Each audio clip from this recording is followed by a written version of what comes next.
guys, welcome to the Everett Silver Show. We have exciting guests as we do every week, and so I want to thank you so much for tuning in, and I'm always bringing it to you, so thanks so much for staying in tune with us. Stay connected. You're watching the Everett Silver Show.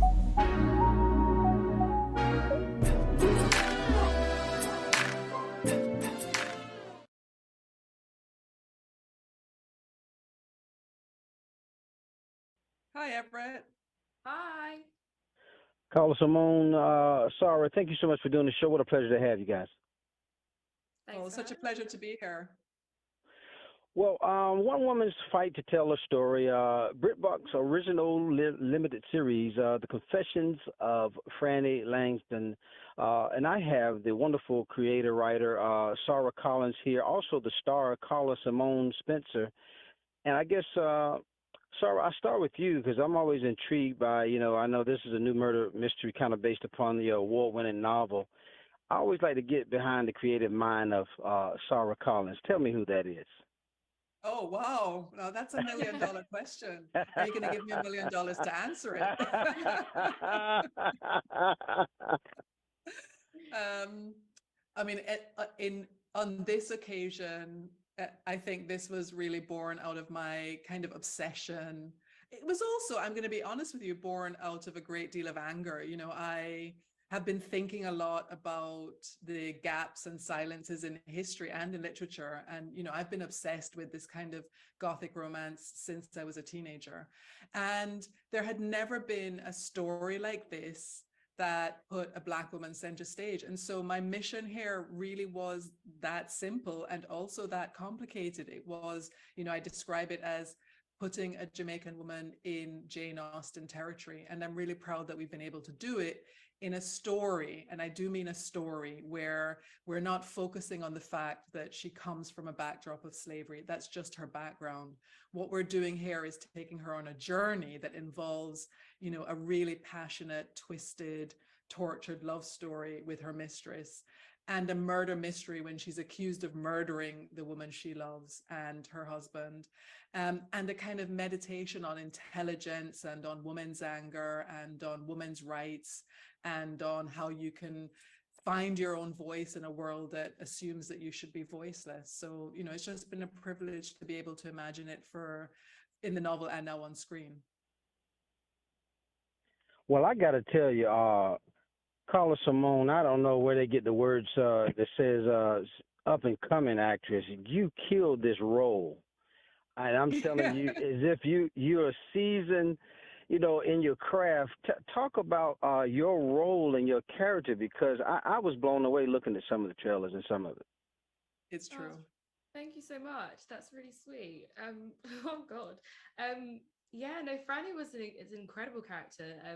As an actor, it was just like a joy to play because there's so much that she goes through that I could just tap into. I felt like there was just such a wide depth. Like her emotional roller coaster is incredible. There was like moments for rage and moments for like pure devastation and like tender love and joy. And yeah, I really just went for it. I built this human life from the novel and the scripts and my own added made up stuff and just really enjoyed it.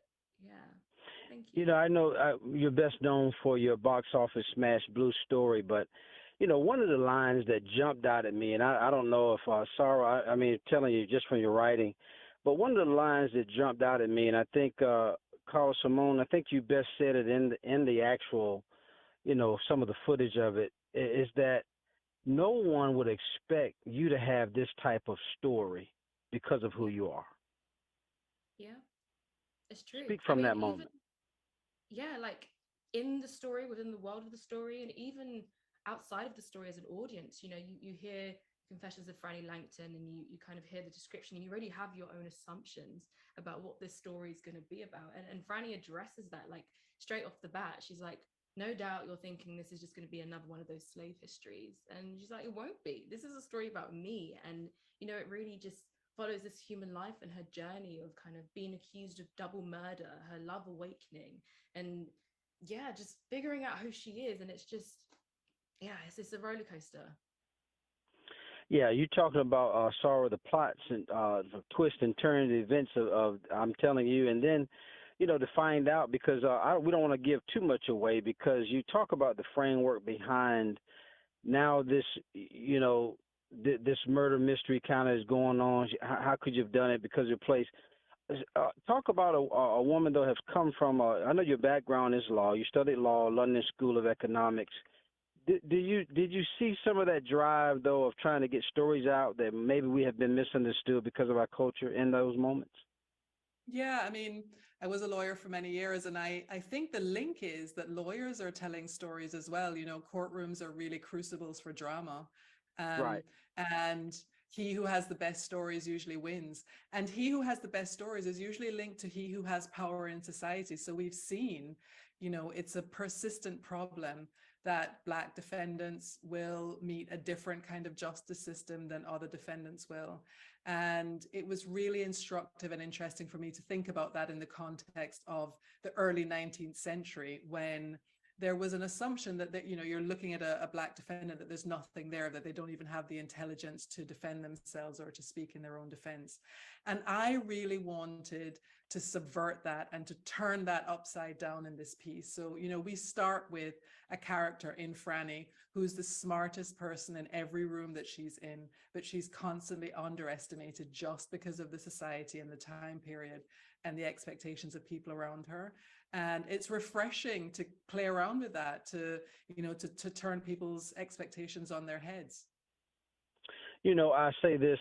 I did an interview yesterday, and I think she has I think it's a podcast. I can't remember her name. Shame on me, but talked about though the stereotypes of how society have stereotyped women, and they're talking about now some women have their own affairs and have things, and talking about it a little more and creating a space for it. Uh, when I think in terms of that, Karla-Simone, there's a lot of energy in that to just talk about your own space and what guys are going through as women. Don't you think that this piece speaks to that as well? Oh, absolutely. Yeah, Franny is like fighting from the moment we see her for her voice. Yeah. She starts writing her own confessions. She would love to be a published writer. And there's this moment with Madame where they're discussing, men and women writing, and they say that men Right. write to separate themselves from common history, and women write to try to join it because women are not being published. We're not hearing their stories. There's so many Right. stories from back then that we haven't heard because they weren't given a platform to speak. So yeah, they really touch on that, and I think that's why they connect so much as well, because they're both two intellectuals that are kind of not being like put in this cage, not being allowed to speak up. um yeah, it's definitely Yeah. prevalent for us. Well, I got to tell everybody, you got to be like me. I mean, I'm going to be streaming all the. I mean, the streaming is available today, guys. I believe all 4 episodes on the BritBox. And I tell you what a wonderful time just to be able to talk to the writer and creator of Sara Collins and the star Karla-Simone Spence. You got to catch it, guys. I'm telling you, the Confessions of Franny Langston. I tell you, will have you on the edge of your seats. I mean, and it's just a well done product, guys. Thanks for doing the show. Any last minute things you want to say? Because I appreciate having you. Thank you so much. Yeah, thank you so much for having us. And we really do hope that viewers will connect with the show and enjoy it. Yeah. Karla-Simone, I'm a fan. I'm telling you, I'm a new fan now. I'm trying to tell you, you did a great job. Great writing. Great writing. I tell you, Sara, guys, thanks so much. Guys, appreciate you. It's Thank lovely you. Thank speaking you. with you. You're welcome. Bye bye. Bye. Well, guys, thanks so much for tuning into the Everett Silver Show. Stay tuned. Don't turn that dial because we got more exciting guests right here on the Everett Silver Show. Be back in a moment.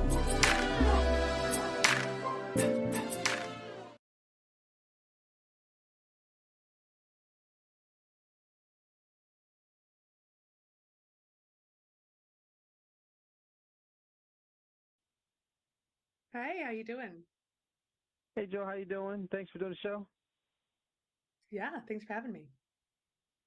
Well, when you think in terms of, there's some interesting things that we got to look out for. I mean, there's some interesting facts about women and some things that we've got to find out. I have host and journalist exploring female infidelity in her new podcast, She Wants More.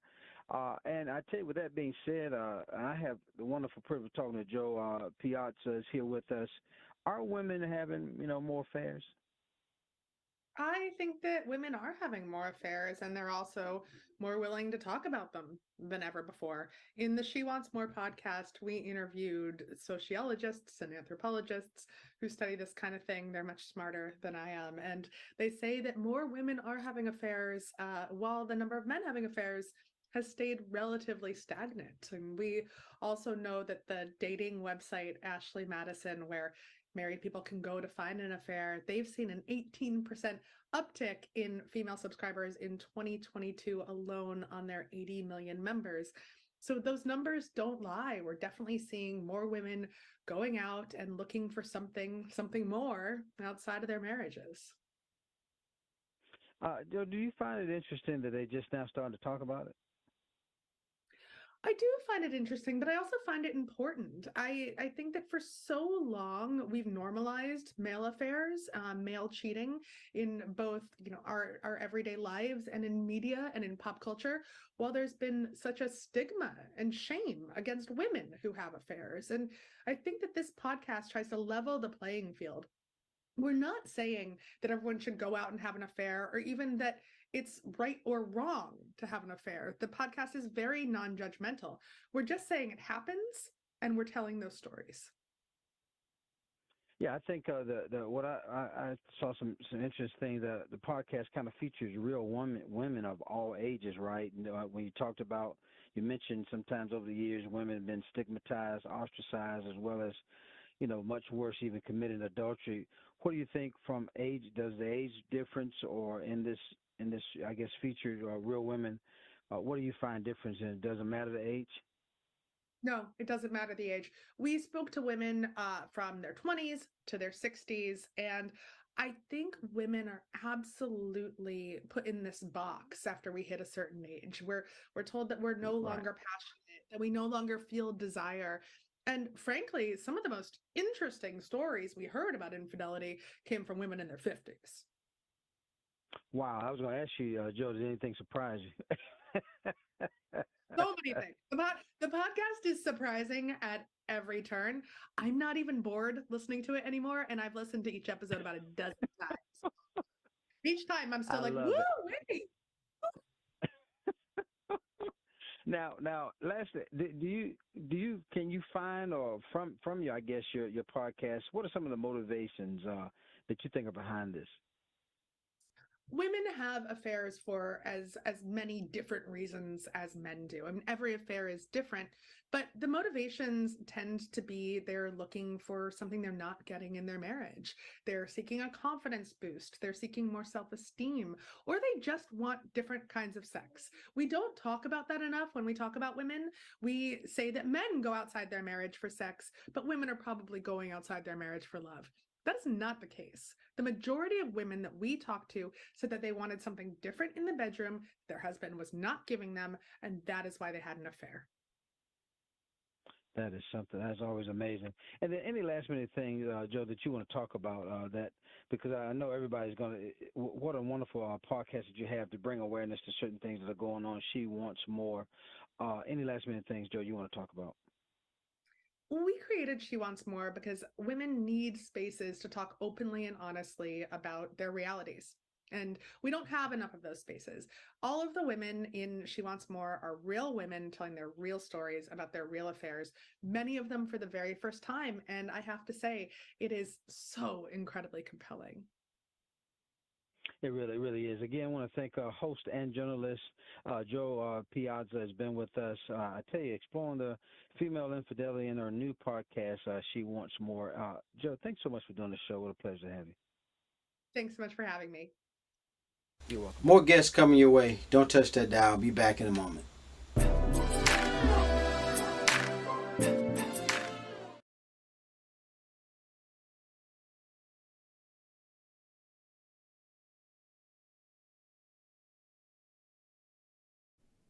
Hi, Everett.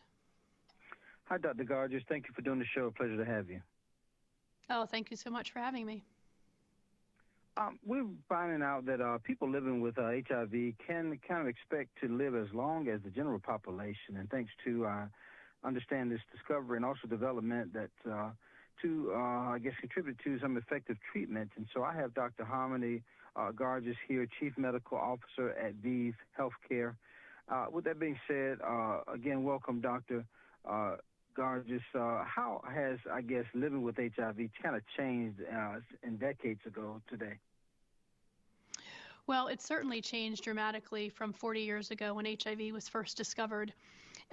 In the early days, we didn't have any therapy for HIV, and unfortunately, many people died of HIV and AIDS. Then we did develop medications to treat the virus, but these regimens were complicated and difficult to adhere to. And now we've evolved to a place where we have much more simplified regimens for people living with HIV. And what this means is now that we have effective therapies, people do live long, healthy, fulfilled lives. And we're starting to shift the conversation beyond simply treating the virus to really focusing on people's quality of life and understanding what treatment option might be best for each individual. So we've made huge advances in that space, but the one area we have not yet made as many advances as we would like is in the area of stigma and discrimination. And unfortunately, many people living with HIV still face discrimination, still have a lot of stigma around living with HIV, and that's an area we still have a lot of work to do in. Now, Dr. Gargis, how has HIV treatments kind of progressed, and where do you think it is going? So HIV treatment has progressed significantly. In the early days, people had to take as many as 20 pills a day on all different schedules, very complicated regimens. And we've evolved now so that most people can simply take one pill once a day, or we now have long-acting regimens as well, so medications that can be administered every 2 months to treat HIV. So that's been tremendous advances, but we're continuing to look for newer options as well, looking for longer dosing intervals so that we can continue to bring options to people living with HIV that meet their needs and hopefully improve their quality of life. I know, Dr. Gargis, I know one of my questions, you was talking about this treatments and things of that nature. Does that help stop the spread, though? Absolutely does. So we know today that if people are tested, know their status, and are on effective medication, they can no longer transmit the virus through sex. So we call that U equals U, which means undetectable is untransmittable. And that's a really powerful message for everyone to understand that makes it important to say, definitely get in, get tested, get on therapy, and you no longer can infect people that you love with HIV. Right. And then what can you tell us about, I think you're at a conference and some of the latest HIV news to come out of this conference that you're at. Absolutely. So it was the CROI conference, a premier conference in the U.S., and it really focuses on the advances in both HIV treatment as well as HIV prevention.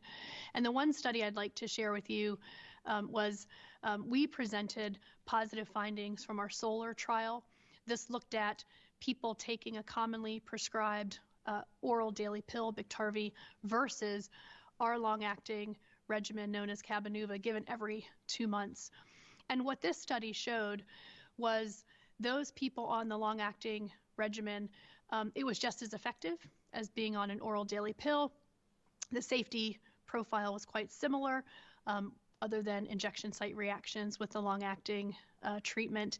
And importantly, it showed that people who were taking that oral daily medication, nearly 50% still had a psychological burden with having to take that daily pill every day and that reminder of their HIV status.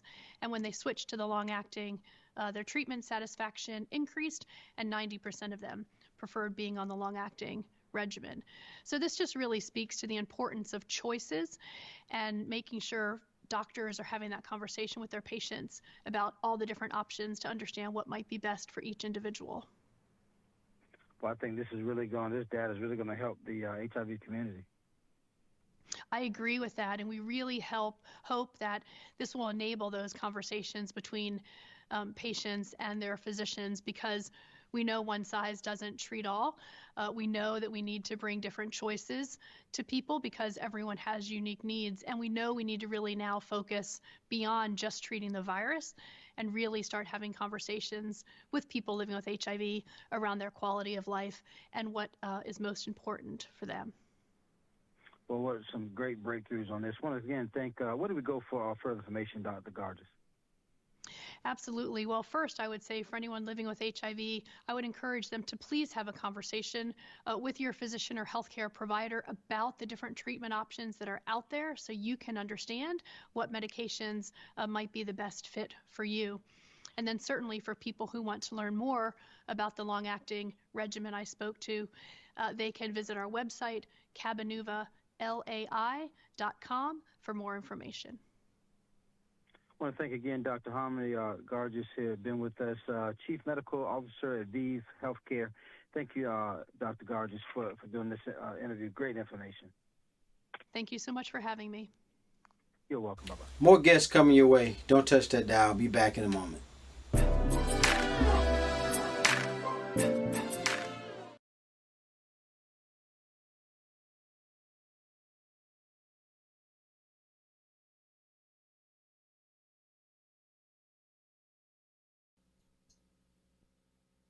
Hello, Everett.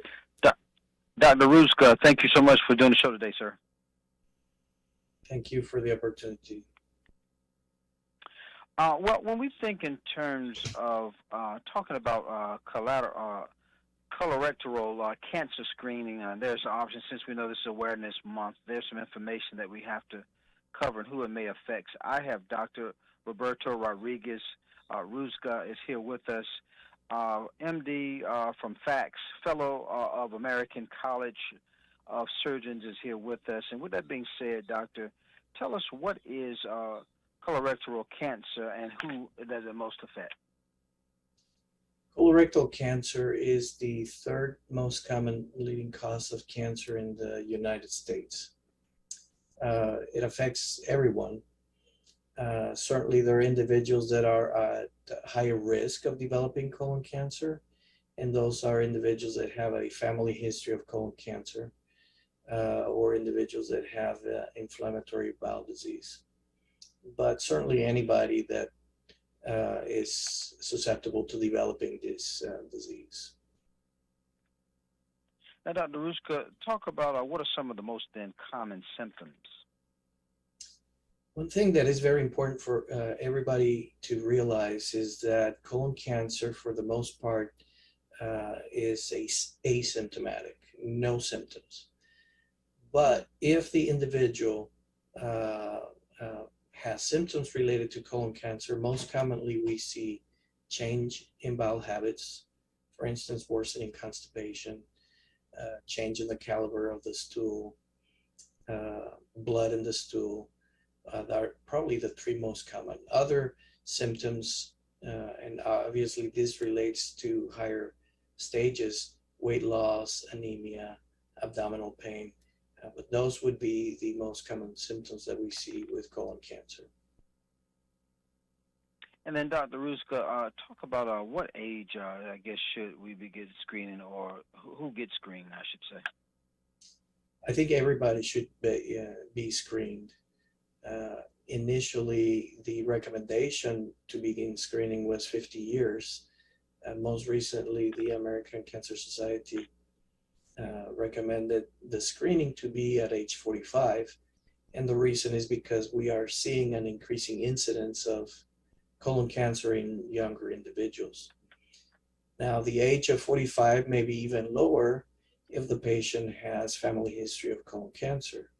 For instance, if you have a family member that is 50 years old and was diagnosed with colon cancer, you deduct 10 years from that individual, which means that 40 years of age would be when that screening should begin. Obviously, patients with inflammatory bowel disease also should be screened at a younger age. And then, Dr. Ruska, talk about what advice for someone that may particularly be reluctant to even get screening in the first place.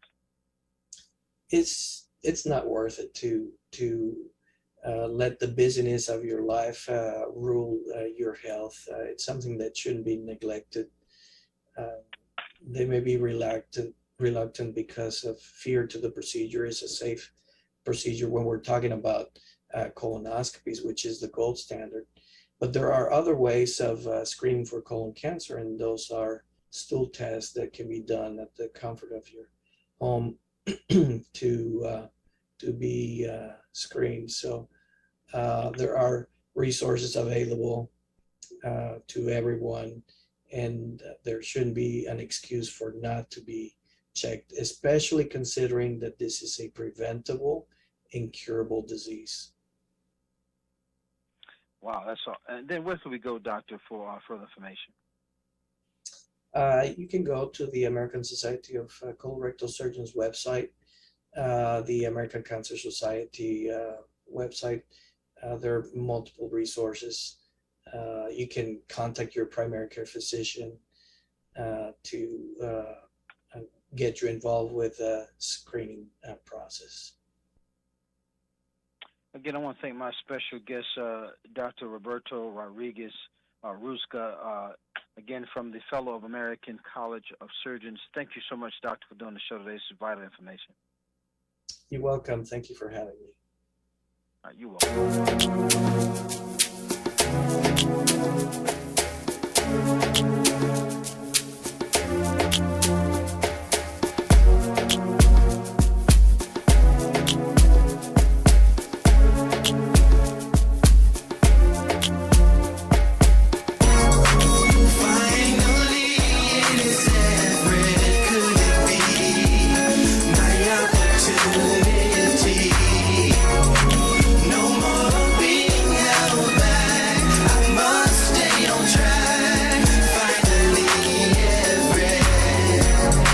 Seems like forever is coming. I can't believe it's happening to me.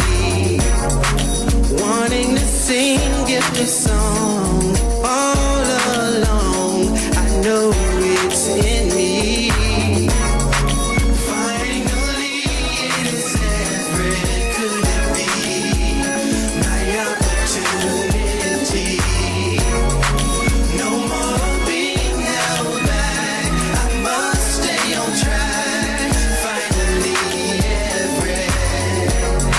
Sat back and watched everyone